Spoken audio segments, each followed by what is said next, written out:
it's Raymond Aaron, New York Times top 10 best-selling author, and this is Advent number 2, December 11. This is a series of about 2 weeks long, starting from December 10th, in which I'm going to say one really important message each day leading up to Christmas, just like an Advent calendar with little chocolates inside each day. Well, I'm going to give you a little gem of wisdom every single day. Yesterday was on high energy, and today, Advent number 2, is on prejudice. Prejudice. Raymond, I thought you were going to talk about happy subjects.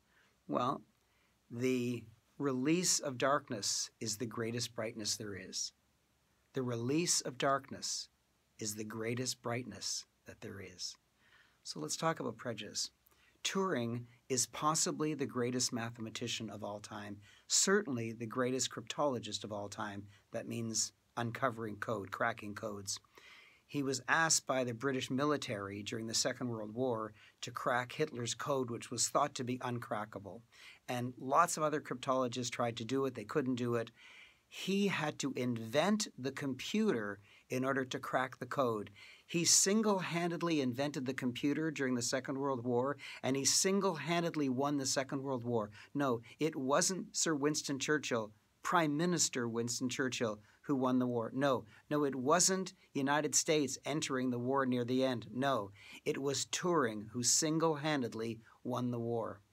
And when the war ended, the British military no longer had to protect him. You see, he was a homosexual. And at that time, homosexuality was illegal in England. He was tried. This is the greatest, this is the guy who won the war, won the great war. He was tried and convicted of being a homosexual, and he was offered a choice out of respect for the fact that he won the war. Instead of just giving him 20 years in prison, the judge was kind and offered him a choice, either 20 years in prison or chemical castration. I don't even know what that means, and I've resisted it looking it up in the encyclopedia because I don't know what it means. But it drove him insane, and he shortly thereafter died.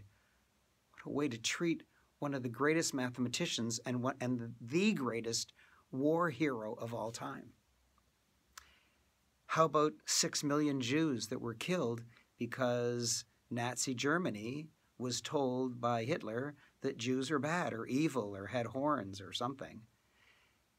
Maybe I should be prejudiced against because I'm Jewish. Maybe I should be prejudiced against because I'm short or white skin. If I was in a black neighborhood, maybe I'd be prejudiced against because I have white skin or because I have glasses or I'm old, 73. Wow, you're too old. Prejudice is ugly. And now let's talk about getting rid of the darkness into the light. So how do you cure prejudice? By taking little steps. You can't just say, boom, I'm no longer prejudiced, because your thoughts are your thoughts, and changing your thoughts in an instant is probably not possible. But I'll tell you what I do. When I read a joke on the internet and I start realizing that it's a racial slur joke, then I delete it and I don't pass it on. And if someone tells me, or starts to tell me a joke and I realize it's a racial slur joke or a put down, even, I have to admit, sometimes they're very, very funny. They are, honest to God, I know they're really, really funny sometimes, but I won't hear it. I'll tell the person to stop, or I'll tell them I'm leaving because I won't allow that. And one of my dearest friends, Dr. Ivan Meisner, who started BNI, the largest referral organization in the entire world, someone made a racial slur comment near him, and Ivan fired him on the spot, told him to pick up his belongings, give him his key, and walk straight out the door. He was a senior officer at BNI, fired on the spot for saying an anti-Jewish word. The guy may not even have known that he was saying something bad. He just used a word inappropriately. Gone. And so what's the step you can take? Stop allowing prejudicial jokes around you. Stop saying prejudicial jokes, like the blonde jokes. You might say, well, they're just funny. Everyone knows they're just funny. Yeah, well, I don't think blondes know that. Or anti-woman jokes or anti-men jokes. Or in Canada, it's cool, quote, cool, to think that all Newfoundlanders are bad or silly or dumb or uneducated. And there's lots of white jokes about how bad blacks are. It's all horrible. It's all horrible.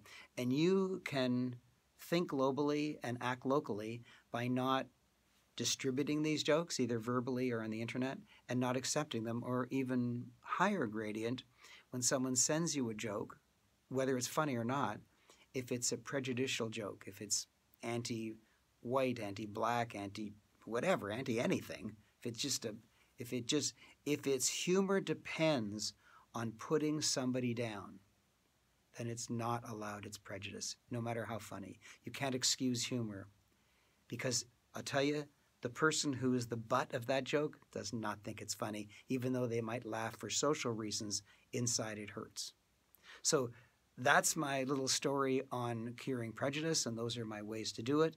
And number 2 wasn't as happy as number 1, but getting rid of bad is just as good as improving the good. This is Advent number 2. Thank you.